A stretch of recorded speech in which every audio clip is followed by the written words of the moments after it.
আঁকোৱালি লৈছে তাক কলিয়ে নাকত ধৰি চাকত ঘূৰোৱা বুলি যিটো প্ৰবচন ভাগৱতে কৈ কৈছে, এই প্ৰথম স্কন্ধতে আছে। ইয়াৰ পিছত আমি পঢ়িম এতিয়া। য'ত সুৰা পাই জোৱা পাশা খেলাৰ মানুহৰ ঘৰত কেতিয়াও উন্নতি নাই। সুৰা পাই ব্যক্তিৰ জীৱনত উন্নতি নাই, পৰিয়ালত উন্নতি নাই, পিতৃৰ ছয়পুৰা ভূমি সুৰা পাই পুত্ৰৰ প্ৰভাৱত ভূমিহীন হৈ পৰিল সেই সন্তান। সুবৰ্ণ মানে সোণ, ইয়াত সোণটো ৰূপক অৰ্থত ব্যৱহাৰ কৰিছে। দৰাচলতে ইয়ে সম্পদ লাভৰ আমাৰ যিটো লিপচা, ৰিপুসমূহত যদি আহোঁ, লোভ নামৰ যিটো ৰিপু, মোহ নামৰ যিটো ৰিপু, আপুনি মই লোভত মোহত পৰি কত কি নকৰিবলগীয়া কাম কৰিছোঁ। স্ত্ৰী শব্দটোৱে কাম ভাৱক প্ৰতিনিধিত্ব কৰিছে। গতিকে এই পঞ্চসোণা আৰু তাৰোপৰি আমাৰ গৃহস্থৰ আইসকলৰ বিশেষকৈ যিটো পঞ্চসোণা পাপ হয়, মাৰ্জনী, কলচী, চুলীয়া, বাহনী। আমাৰ যে আইসকলৰ গৃহস্থ জন্মত ৰাতিপুৱা ঠাইকণ সাৰিলে, কলহত পানী আনিলে, পতাত পিচিলে, জুইকুৰা জ্বলালে, ঢেঁকীটো, এই আটাইকেইটাৰে জীৱ হত্যা কাৰ্য হয়। গতিকে এই পঞ্চস্থানত কলিক থাকিবলৈ স্থান দিলে আৰু কলিক যাবৰ বাবে মাত্ৰ এখন ঠাইত নিষেধ কৰি দিলে। কলি ক'ত যাব নোৱাৰিব? য'ত কৃষ্ণৰ কীৰ্তন নিৰন্তৰ হ'ব। সেইকাৰণে মাসকল, দেউতাসকল, বিশেষকৈ আমি আকৌ কৈছোঁ যে আমাৰ সন্তানসকলক কলিৰ প্ৰভাৱৰ পৰা মুক্ত কৰি ৰাখিবৰ বাবে চেষ্টা কৰক। অসমত, ভাৰতত কোনো ব্যক্তিৰ হাতত ক্ষমতা নাই যিয়ে আপোনাক ৰছী এডাল দি আপোনাৰ সন্তানক কলিৰ প্ৰভাৱৰ পৰা আঁতৰাই ৰাখিব পাৰিব। ভাৰতত, অসমত কাৰো ক্ষমতা নাই এটা তাবিজ পিন্ধাই আপোনাৰ সন্তানক কলিৰ পৰা আঁতৰাই ৰাখিব পাৰিব, নহয়নে বাপ? আমাৰ ভাগৱতী বাপসকল ইয়াত বহি আছে, মই সাক্ষী কৰি তেখেতসকলে সুধিছোঁ, নহয়নে দেউতাসকল? কলিৰ প্ৰভাৱৰ পৰা যদি আপোনাৰ মোৰ সন্তানক আঁতৰাই ৰাখিব বিচাৰিছে, সন্তানক তিনিটা সম্পদ প্ৰদান কৰক: সংস্কাৰ, সমৰ্পণ, সেৱা। আমাৰ সন্তানক সংস্কাৰ দিয়ক, সন্তানক ঈশ্বৰৰ ওচৰত সমৰ্পণ হ'বলৈ শিক্ষা দিয়ক আৰু সন্তানক সেৱাৰ সৈতে সম্পৃক্ত কৰক। এই তিনিটা মন্ত্ৰ যিগৰাকী মাতৃ, যিগৰাকী গৃহ, যিখন ঘৰে সন্তানক দিব, তেওঁ কালৰ প্ৰভাৱৰ পৰা মুক্ত হ'ব বাপ। কিন্তু পৰীক্ষাটো সকলোৱে দিব লাগিব। বাপে যিটো প্ৰশ্ন সুধিলে, কুন্তীয়ে বাপ পৰীক্ষা দিছে আৰু এই কুন্তীৰ পৰীক্ষা আপোনাৰ মোৰ কাৰণে। সেই কষ্টখিনি আপোনাৰ মোৰ কাৰণে দলিল হৈ ল'ল, লিখি দিলে আৰু সেই কষ্টখিনিৰ পৰা আপুনি মই বুটলিম, সোধা বুটলিম, শিকিম, বুজিম যে আপোনাৰ মোৰ গ্ৰাহস্থ জীৱনত যাতে সেইটো নহয়। এতিয়া আপুনি মই সেইটো কৰিব নোৱাৰোঁ এটাই, যে আপোনাৰ মোৰ অন্তৰত এই অন্ধবিশ্বাস, কুবিশ্বাস বুলি এটা ব্যৱস্থা আছে। সৰু এটা কাহিনী আকৌ কওঁ।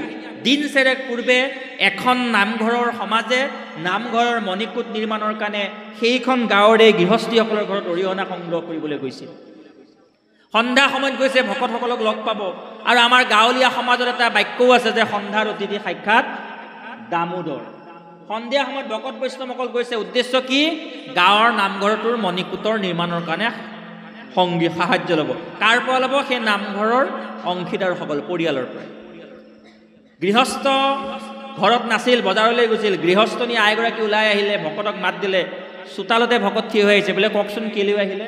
বোলে আমি এনেকৈ কামত আহিলোঁ। বোলে আমাৰ বাপজন নাই নহয়।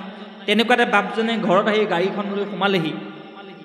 বাপজনে আহি চোতালতে কথা পাতিছে। নাই বাপে আইগৰাকী ভিতৰলৈ ভকতক মাতিছে, না আইগৰাকীয়ে ভকতক ভিতৰলৈ মাতিছে, কোনেও নাই মতা। কথা বতৰা পাতি ভকত উভতি আহিবৰ সময়ত আইগৰাকীয়ে হাঁহি হাঁহি কথাষাৰ ক'লে, বোলে সন্ধিয়া সময়ত মানে আহিলে, এতিয়া আপোনালোকক বহিবলৈও দিবলৈ ভিতৰলৈ মাতিবলৈ নহ'ল, মানে এই হেৰি হ'ল, নাতিটো আহিছে যে, এমাহ হৈছে, সন্ধিয়া কেঁচুৱাটো আছে, গতিকে আপোনালোক বাহিৰৰ পৰা আহিছে। ঘৰত এমহীয়া কেঁচুৱা এটা থকাৰ বাবে সন্ধ্যা সমাজৰ ভকতসকলক ঘৰৰ ভিতৰত সোমাবলৈ নিদিলে। সেই আইগৰাকীয়ে সেই সন্তানটিৰ কাৰণে মংগলময় কৰ্ম কৰিলে নে অমংগল কৰ্ম কৰিলে, আজিৰ সমাজে এবাৰ হিচাপটো লৈ চাবচোন। নাই নাই বাপসকল, আৰু অকণমান কৰিলোঁ। আমাৰ ঘৰত সন্তান এটি জন্ম হৈছে। ইয়াত আমি ভাগৱত সদায় পঢ়ি আছোঁ, গাই আছোঁ। নন্দৰ ঘৰত যেতিয়া কৃষ্ণ থাকিল, লগে লগে নন্দৰ গোটেই ৰাজ্যখনত উৎসৱ পালন কৰিলে। ধূপ দীপ কপোৰ জ্বলাই গোটেই ৰাজ্য নদন বদন। আৰু আপোনাৰ মোৰ ঘৰত সন্তান জন্ম হৈছে, 12 দিনৰ কাৰণে গোসাঁই ঈশ্বৰক তলা মাৰি দিলোঁ। কি হ'ব? বোলে চোৱা হ'ব, গতিকে আমি ঈশ্বৰৰ নামঘৰত সোমাব নোৱাৰোঁ, ঈশ্বৰৰ নাম ল'ব নোৱাৰোঁ। আপোনাৰ মোৰ সন্তানে কি সংস্কাৰ পালে? হিয়াতে থাকোঁতো সাক্ষাতে হুৱন্ত বিদুৰ। সেই সন্তানৰ পৰিৱেশৰ পৰা উঠাই আঁতৰি নগ'লনে দেউতা? গতিকে এই কুসংস্কাৰবোৰ আপুনি মই দূৰ কৰিব লাগিব। আপোনাৰ মোৰ জীৱনৰ কাৰণে এটা দিনেই বেয়া দিন। আমাৰ বিয়া এখন পাতিবলৈ হ'লে দিন বাৰ তাৰিখ গণনা কৰে, নহয়নে দেউতা? পঞ্চামৃত খুৱাবলৈ হ'লেও দিন বাৰ তাৰিখ গণনা কৰে। মাকৰ ঘৰলৈ দুনাই খাবলৈ আনিবলৈ গ'লেও দিন বাৰ তাৰিখ গণনা কৰে। আজিকালি চিজাৰিয়ানটো কৰিবলৈও দিন বাৰ তাৰিখ গণনা কৰে, নহয়নে? কিহৰ কাৰণে বোলে আমি ভাল দিন চাম? ভাগৱত ধৰ্মই সকলো দিনকে ভাল দিন বুলিছে, কেৱল এটা দিনক বেয়া দিন বুলিলে। কোনটো দিন বেয়া দিন? সেয়েহে দিনক ভাই দুৰ্দিন বুলিয়া মানে মেঘ চন্ন নোহয় দুৰ্দিন, হৰি কথা অমৃতৰ সম্যক আলাপৰ হয় যিটো দিন বিহীন। সেইটো দিনেই আপোনাৰ মোৰ কাৰণে বেয়া দিন, যিদিনা আপোনাৰ মোৰ ঘৰত ঈশ্বৰৰ কথা শ্ৰৱণ আৰু কীৰ্তন হোৱা নাই। সেইটো দিনেই আপোনাৰ মোৰ কাৰণে বেয়া দিন, যিদিনা আপুনি মই হৰিৰ কথামৃতৰ সৈতে নিজক জড়িত কৰাব পৰা নাই। তাৰ ব্যতিৰেকে আপোনাৰ মোৰ কাৰণে প্ৰতিটো দিন সুমংগল, প্ৰতিটো সময় সুমংগল, প্ৰতিটো নাম সুমংগল, প্ৰতিটো ক্ষণ সুমংগল। ৰাতিপুৱা বহুতে মোবাইলৰ ইউটিউবত ৰাশিফল চাবলৈ ৰৈ থাকে। ঘৰত পেপাৰখন দিলে পেপাৰখন মেলি আপুনি মই ৰাশিফলটো বিচাৰোঁ, নহয়নে? ৰাশিফলটোত যে আপোনাৰ কন্যা ৰাশি, আজি কন্যা ৰাশিৰ কাৰণে যাত্ৰা অশুভ বুলি কোৱাৰ লগে লগে বহুতে যাত্ৰা নকৰে। মই এইখিনিতে মাথোন দুটা কথা, দুটা চৰিত্ৰ আপোনালোকক কৈ যাওঁ। যদিহে ৰাশিফলটোৱে মানুহৰ জীৱনৰ সৰ্বোচ্চ হ'লহেঁতেন, তেতিয়াহ'লে কৃষ্ণ আৰু কংসৰ ৰাশি কিন্তু একেটাই, নহয়নে মা? কৃষ্ণ আৰু কংস একেই ৰাশি মানুহ, হয়নে? দুইজনৰ চৰিত্ৰ কিয় বেলেগ হ'ল? মহাভাৰতৰ ৰাম আৰু ৰাৱণ একেই ৰাশিৰ মানুহ, নহয়নে দেউতাসকল? ৰাম আৰু ৰাৱণ একেই ৰাশি মানুহ, তাৰপিছতো দুইজনৰ চৰিত্ৰটো কিয় বেয়া হ'ল? কিয় বেলেগ হ'ল? বেয়া হ'ল নহয়, কিয় বেলেগ হ'ল? কিয় পৃথক হ'ল?